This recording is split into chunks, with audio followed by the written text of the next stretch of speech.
नमस्कार, स्वागत है आपका संसद टीवी के इस खास कार्यक्रम स्पेशल रिपोर्ट में। मैं हूं मोहम्मद फातेह टीपू। ऐसे कई लोग हैं जिन्होंने इतिहास में अमिट छाप छोड़ी है, लेकिन ऐसे बहुत कम लोग हैं जिन्होंने इतिहास बनाया है। उनमें से एक हैं युग पुरुष बाबा साहब भीमराव अंबेडकर। डॉक्टर भीमराव अंबेडकर को भारतीय संविधान के निर्माता के तौर पर याद किया जाता है, या फिर भेदभाव वाली जाति व्यवस्था के प्रखर आलोचक और सामाजिक गैर बराबरी के खिलाफ आवाज़ उठाने वाले योद्धा के तौर पर भी याद किया जाता है। इन दोनों ही रूपों में डॉक्टर अंबेडकर की बेमिसाल भूमिका को कम करके नहीं आंका जा सकता। लेकिन डॉक्टर अंबेडकर ने एक दिग्गज अर्थशास्त्री के तौर पर भी देश और दुनिया के पैमाने पर बेहद अहम योगदान दिया है। देखिए संसद टीवी पर यह खास पेशकश।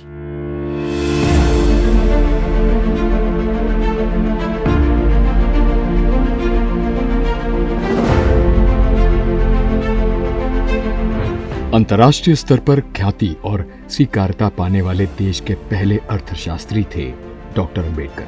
जी हाँ, डॉक्टर अंबेडकर ने अपने करियर की शुरुआत बतौर अर्थशास्त्री की थी।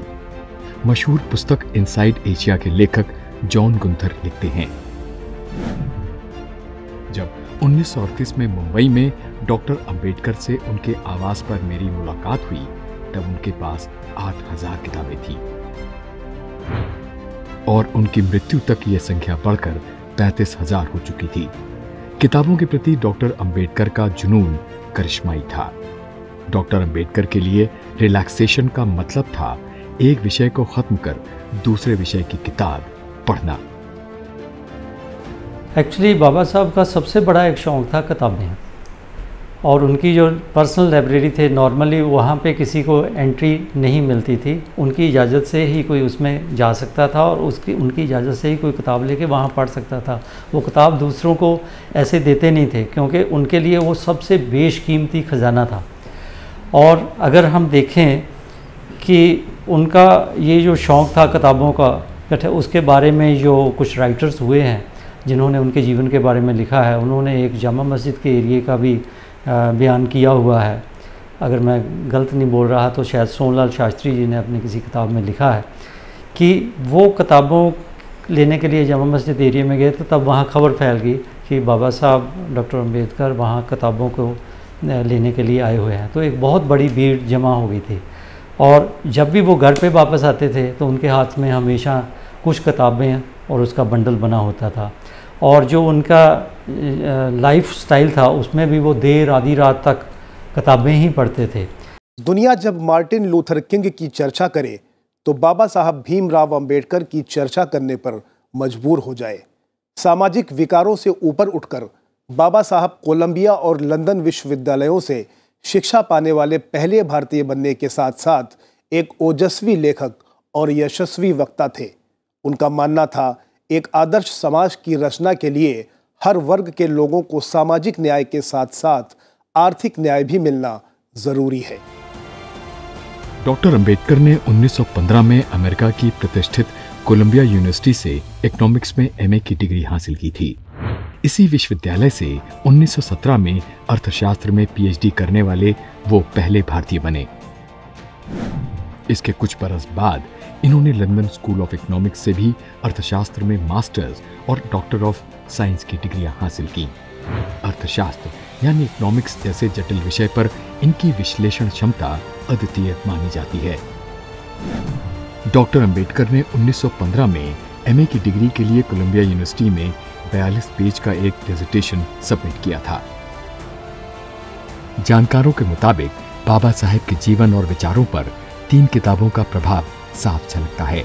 Life of Tolstoy, Victor Hugo की लेस मिजरेबल और थॉमस हार्डी की far from the madding crowd.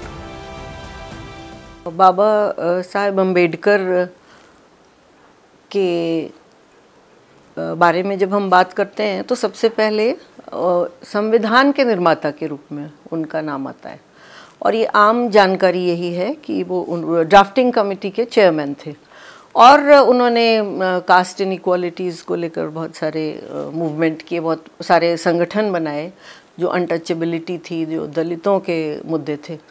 लेकिन जब हम उनकी जीवनी पढ़ें और उनके बारे में हम अगर ठीक से गहराई से जांच करें तो पता चलता है उनकी शुरुआत ही एक अर्थशास्त्री के रूप में उनके जीवन की शुरुआत हुई थी।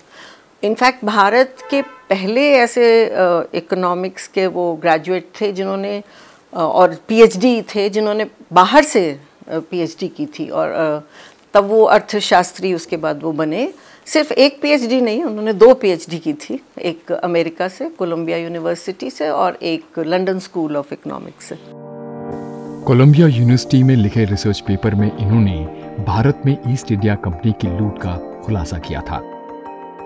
Administration and finance of the east India company के नाम से लिखे गए रिसर्च पेपर में युवा डॉक्टर अंबेडकर ने ब्रिटिश राज की आर्थिक नीतियों की जोरदार आलोचना करते हुए तथ्यों और आंकड़ों की मदद से साबित किया था कि उसकी नीतियों ने भारतीय जनता को बर्बाद करने का काम किया। उन्होंने ये भी बताया कि अंग्रेजी राज ट्रिब्यूट और ट्रांसफर के नाम पर किस तरह भारतीय संपदा की लूट करता रहा है। विद्वानों के मुताबिक ये रिसर्च पेपर युवा डॉक्टर अंबेडकर की बेजोड़ तार्किक क्षमता का जीवंत प्रमाण है।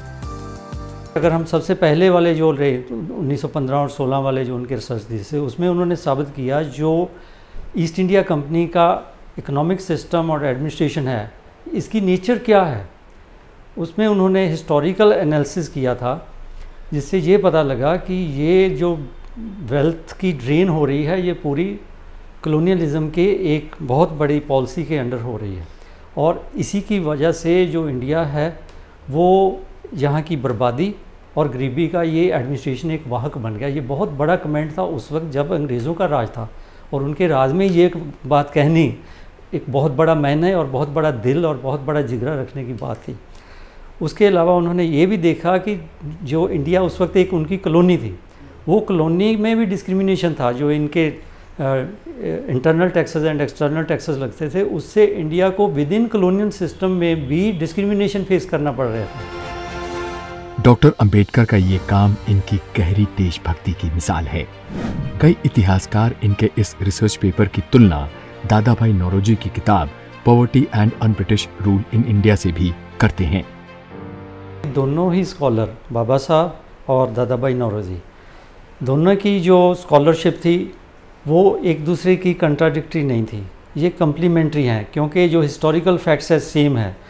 बाबा साहब की जो रिसर्च थी वो हिस्टोरिकल फैक्ट्स पे बेस्ड थी, ऐसे ही दादा भाई नौरोजी की भी फैक्ट्स पे। अगर एक ही मुद्दे पे लेके 2 स्कॉलर सेम कंक्लूजन में पहुंचते हैं तो इट मीन्स कि जो वो कह रहे हैं वो बिल्कुल सच है और उसमें कोई भी आपसी कंट्राडिक्शन नहीं है।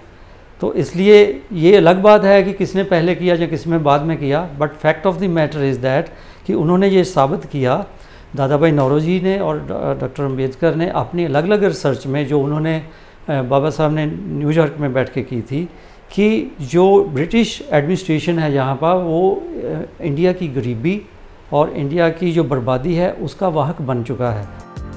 डॉक्टर अंबेडकर की कोलंबिया यूनिवर्सिटी की थीसिस 1925 में एक किताब की शक्ल में सामने आई। Provincial finance in British India के नाम से छपी इस पुस्तक को पब्लिक फाइनेंस के क्षेत्र में देश दुनिया में काफी ख्याति मिली। इस किताब में इन्होंने 1833 से 1921 के बीच ब्रिटिश इंडिया में केंद्र और राज्य सरकारों के वित्तीय संबंधों की शानदार समीक्षा की थी। कोलंबिया यूनिवर्सिटी में पॉलिटिकल इकोनॉमी के प्रोफेसर और जाने माने विद्वान एडविन रॉबर्ट सेलिंगमैन ने इनकी थीसिस की तारीफ करते हुए कहा था, उन्होंने इस विषय पर इससे ज्यादा गहरा और व्यापक अध्ययन दुनिया में कहीं और नहीं देखा है। फेडरल फाइनेंस के क्षेत्र में इस पुस्तक का अहम योगदान माना जाता है। जो प्रोफेसर सेलिंगमैन थे ये इनके मेंटर थे और इनके ये पीएचडी थीसिस जो था उसके गाइड भी थे, सुपरवाइज़र भी थे। तो हमें ये देखना पड़ेगा कि जो प्रोफेसर सेलिंगमैन थे वो क्या हस्ती थी, उनकी क्या पर्सनैलिटी थी। वो उस वक्त के taxation and global public finance के बहुत बड़े एक वर्ल्ड लेवल के एक्सपर्ट थे और उनका जो टैक्सेशन का जो प्रिंसिपल्स हैं और टैक्सेशन की जो उन्होंने एक्सप्लेनेशंस दी हैं, थ्योरीज दी हैं, उसका बहुत बड़ा रोल रहा था वर्ल्ड वार 2 के ख़त्म होने के बाद टैक्स रिफॉर्म्स में डिफरेंट कंट्रीज़ में, पर्टिकुलरली अमेरिका में भी। फिलहाल आजाद भारत में केंद्र और राज्यों के आर्थिक संबंधों का खाका तैयार करने के लिहाज से भी डॉक्टर अंबेडकर की इस पहल को बेहद प्रासंगिक माना जाता है। कई विद्वान वित्त आयोग के गठन के बीच भी डॉक्टर अंबेडकर की इसी थीसिस में निहित देखते हैं। जो उनके फाइनेंशियल एनालिसिस थे, इंडिया की जो मॉनेटरी पॉलिसी थी और जो स्टेबिलिटी ऑफ रुपी की बात की थी उन्होंने, ये जो उनका रिसर्च थीसिस था प्रॉब्लम ऑफ रुपी, और ये evolution of provincial finances in British India, ये जो फाइनेंस कमीशन की जो बात है इसका रूट भी इसी रिसर्च पेपर या 1925 की इस बुक में ही है, क्योंकि टाइम टू टाइम ये कॉन्स्टिट्यूशन होता है under the provisions of the Indian constitution कि स्टेट और सेंटर में जो फिजिकल रिसोर्सेज हैं उसकी प्रोपोर्शन किस तरीके डिस्ट्रीब्यूशन हो। तो ये आज भी उतना ही प्रासंगिक है जब उन्होंने आइडिया दिया था, आज से लगभग 100 साल पहले। 1918 में बाबा साहेब ने खेती और फार्म होल्डिंग्स के मुद्दे पर एक अहम लेख लिखा था जो इंडियन इकोनॉमिक सोसाइटी के जर्नल में प्रकाशित हुआ। इस लेख में इन्होंने भारत में कृषि क्षेत्र में पसरी छोटी जोत से पनपी समस्याओं पर रोशनी डालते हुए कहा था कि कृषि भूमि पर आबादी की निर्भरता घटाने का उपाय औद्योगिकीकरण ही हो सकता है। खास बात यह है कि डॉक्टर अंबेडकर ने इस लेख में छिपी हुई बेरोजगारी यानी डिस्गाइज्ड अनएम्प्लॉयमेंट की समस्या की तरफ तब ध्यान खींचा था जब यह अवधारणा अर्थशास्त्र की दुनिया में चर्चित भी नहीं हुई थी।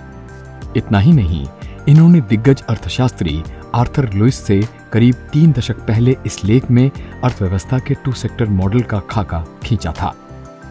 अब आगे देखें तो उन्होंने कृषि से रिलेटेड आर्टिकल लिखा था कि कृषि की समस्याएं भारत में कैसी कैसी थीं।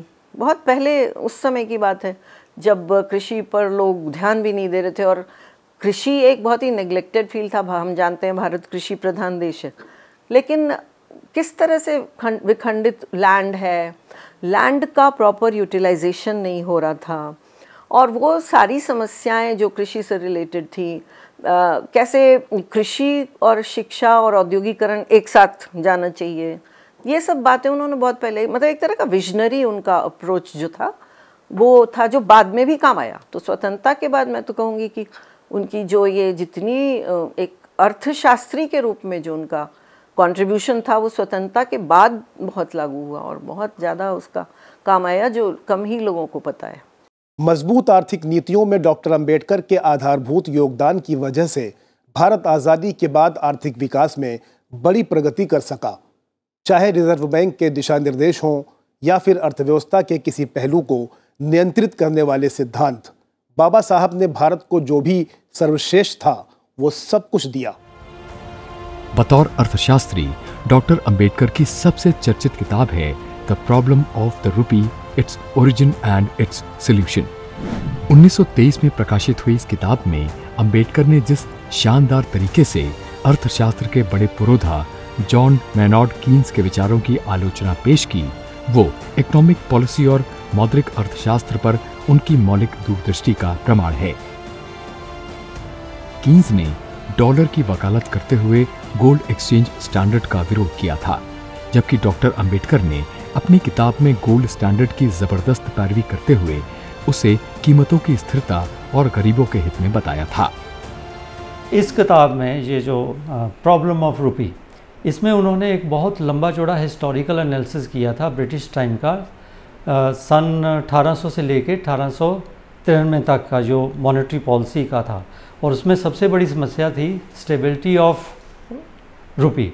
उसमें उन्होंने बात की थी कि जो gold standard and gold exchange standard, उनका मानना था कि ये रुपये की जो वैल्यू है वो स्टेबलाइज नहीं हो सकती जब तक उसकी जो जनरल परचेजिंग पावर है उसको हम स्टेबलाइज नहीं कर पाते। तो उसमें उन्होंने कहा था कि एक्चुअली उन्होंने इसी बात के साथ जोड़ा था एक राइडर के तौर पे कि rupee should not be inconvertible and it should have limited power of issue, मतलब कहने का कि गवर्नमेंट किसी भी कीमत पे ज़्यादा नोट ना छापे। The problem of the rupee, its origin and it's solution किताब में अंबेडकर ने न सिर्फ ये समझाया है कि सन 1800 से 1920 के दरमियान भारतीय करेंसी को किन समस्याओं से जूझना पड़ा, बल्कि इसमें उन्होंने भारत के लिए एक उचित करेंसी सिस्टम का खाका भी पेश किया था। इन्होंने 1925 में royal commission on Indian currency and finance के सामने भी अपने विचारों को रखा था। अंग्रेज सरकार ने डॉक्टर अंबेडकर के आर्थिक सुझावों पर भले ही अमल नहीं किया, लेकिन जानकारों के मुताबिक आजाद भारत में इनके इन विचारों का रिजर्व बैंक ऑफ इंडिया की स्थापना में बड़ा योगदान रहा। Provincial finance in India, in British India, ये किताब में भी उन्होंने बहुत सारे आर्थिक पहलुओं पर प्रकाश डाला, जिसमें कि राज्यों और केंद्र के बीच में, मतलब अंग्रेज़ों की जो सेंट्रल गवर्नमेंट थी और राज्यों, प्रिंसली स्टेट्स या जो राज्य थे, उनके बीच में क्या संबंधित थे और किस तरह से गलत तरह की पॉलिसीज़ चल रही थी, ये भी इस वाले आयाम का बहुत इम्पॉर्टेंट कंट्रीब्यूशन है। क्योंकि इस समय 1925 में, जहाँ तक मुझे याद है, एक रॉयल फाइनेंस कमीशन भी इस्टेब्लिश किया गया था, जिसमें इन्होंने अपना वक्तव्य दिया, अपने तर्क दिए, माना नहीं गया। नेचुरली अंग्रेज उस समय सब मानते नहीं थे, लेकिन यही उनकी जो पॉलिसी थी उस समय जो उन्होंने बताई थी, ये हमारे लिए काम आई आफ्टर इंडिपेंडेंस, और उसके तहत रिजर्व बैंक ऑफ इंडिया को स्थापित करने में भी बहुत बड़ा उस पॉलिसी जो बनी उसका योगदान था। डॉक्टर अंबेडकर ने आजादी के बाद सरकार का हिस्सा बनकर भी कई अहम काम किए थे, जिनसे इनकी गहरी आर्थिक सूझबूझ का लाभ देश को मिला। श्रम कानूनों से लेकर रिवर वैली प्रोजेक्ट्स और देश के तमाम हिस्सों तक बिजली पहुंचाने के लिए जरूरी बुनियादी ढांचे के विकास जैसे काम डॉक्टर अंबेडकर के मार्गदर्शन में ही शुरू हुए थे। यहाँ तक कि इलेक्ट्रिफिकेशन है ना, ये सब गरीबी उन्मूलन, इलेक्ट्रिफिकेशन, रिवर वैली प्रोजेक्ट्स, ये सारे उनके बीइंग अ विजनरी उन्होंने ऑलरेडी एस्टैब्लिश कर दिए थे और बताए थे। तो बने तो इंडिपेंडेंस के बाद तो बने लॉ मिनिस्टर, लेकिन विभिन्न संगठनों में और विभिन्न कमीशंस में उनका बहुत बड़ा इनपुट था, जो उस समय उनकी अर्थशास्त्री के रूप में इमेज पहले नहीं बनी, वो बाद में हम देखते हैं, जिसको आज हमें हाईलाइट करने की बहुत ज़रूरत है। डॉक्टर अंबेडकर की आर्थिक दूरदृष्टि का अंदाजा आप इस बात से भी लगा सकते हैं कि एमएस स्वामीनाथन कमीशन की सिफारिशों से कहीं पहले इन्होंने सुझाव दिया था कि कृषि उपज का न्यूनतम समर्थन मूल्य यानी एमएसपी लागत से कम 50% ज्यादा होना चाहिए। कृषि क्षेत्र के विकास में वैज्ञानिक उपलब्धियों के साथ साथ लैंड रिफॉर्म्स की अहमियत पर भी बाबा साहेब का काफी जोर था। देश में सेंट्रल वाटर कमीशन और सेंट्रल इलेक्ट्रिसिटी अथॉरिटी जैसी अहम संस्थाओं की शुरुआत भी इन्हीं के नेतृत्व में हुई थी। देश में बिजली क्षेत्र के विकास का खाका 1940 के दशक में उस वक्त तैयार किया गया था जब doctor Ambedkar policy committee on public works and electric power के चेयरमैन हुआ करते थे।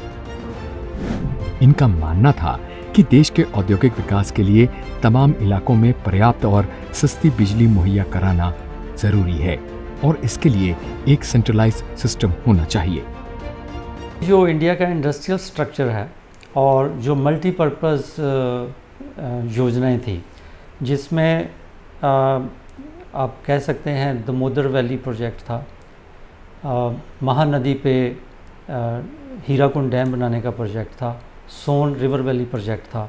ये बड़े मासी प्रोजेक्ट थे। जब वायसराय की एग्जीक्यूटिव काउंसिल में 1942 के जुलाई महीने में मेंबर बने और ये जून 1946 तक मेंबर रहे थे, लेबर मेंबर, उस वक्त उन्होंने इंडिया की जो एनर्जी प्रॉब्लम थी उसमें आप हैरान हो जाते हैं जब वो लिटरेचर पढ़ते हैं कि उस वक्त हाइड्रो इलेक्ट्रिकल पावर का जनरेशन कैसे होगा, विंड एनर्जी का जनरेशन कैसे होगा, थर्मल एनर्जी का जनरेशन कैसे होगा, जो प्रॉब्लम आएगी इलेक्ट्रिकल प्रोडक्शन में उनको कैसे हम रेजोल्यूशन करेंगे।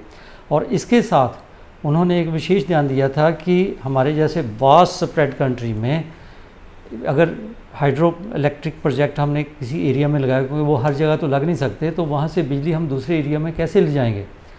तो उन्होंने एक बड़ा ही नायाब कंसेप्ट दिया था ग्रिड, पावर ग्रिड का। आज भी आप देखो तो उसी की वजह से पूरे कंट्री में कहीं भी बिजली की सप्लाई आपने भेजनी है, वो जो नेशनल पावर ग्रिड बना हुआ है उसी के थ्रू आप इंडिया के किसी भी कोने में चैनलाइज कर सकते हैं सप्लाई। तो ये उनकी एक विज़न था, एक फंडामेंटल स्ट्रक्चर इकॉनमी के तैयार करने का, जो आज भी उतने ही रेलेवेंट एंड उतना ही इम्पॉर्टेंट रोल प्ले करते हैं जब अंग्रेज़ के ज़माने में उन्होंने सोचा था। देश के आर्थिक विकास में महिलाओं की भागीदारी और योगदान की महत्ता को डॉक्टर अंबेडकर ने उस दौर में इंगित किया था जब इस विषय पर ज्यादा तवज्जो नहीं दी जाती थी। महिलाओं को इकोनॉमिक वर्कफोर्स का हिस्सा बनाने के लिए और मातृत्व अवकाश जैसे जरूरी मुद्दे को भी डॉक्टर अंबेडकर ने ही कानूनी जामा पहनाया था। श्रमिकों को सरकार की तरफ से बीमा दिए जाने और उससे जुड़े आंकड़ों के संकलन और प्रकाशन का विचार भी डॉक्टर अंबेडकर ने दिया था। इसके अलावा गरीबी उन्मूलन, शिक्षा, औद्योगिकीकरण और बुनियादी सुविधाओं जैसे मसलों पर देश को अर्थशास्त्री डॉक्टर अंबेडकर का लाभ मिला। जब भी विश्व मंच पर मानवीय अधिकारों और समानता की बात होगी, वहां पर बाबा साहब को एक महान लिबरेटर के तौर पर याद किया जाएगा। वो शोषित वर्गों की आवाज थे जिस पर उन्होंने सारी उम्र पहरा दिया। सदियों की गुलामी की जंजीरों को जिस लासानी और बौद्धिक सूझबूझ से उन्होंने काटा है, इस तरह के संघर्ष की मिसाल मिलना मुश्किल है। इसलिए वो शोषितों और वंचितों के लिए महान क्रांतिकारी और मुक्तिदाता बनकर विश्व पटल पर उभरे हैं। ऐसे युग पुरुष भारत रत्न को युगों युगों तक याद किया जाएगा। फिलहाल इस कार्यक्रम में इतना ही। मुझे दीजिए मेरी पूरी टीम के साथ इजाज़त। देखते रहिए संसद टीवी।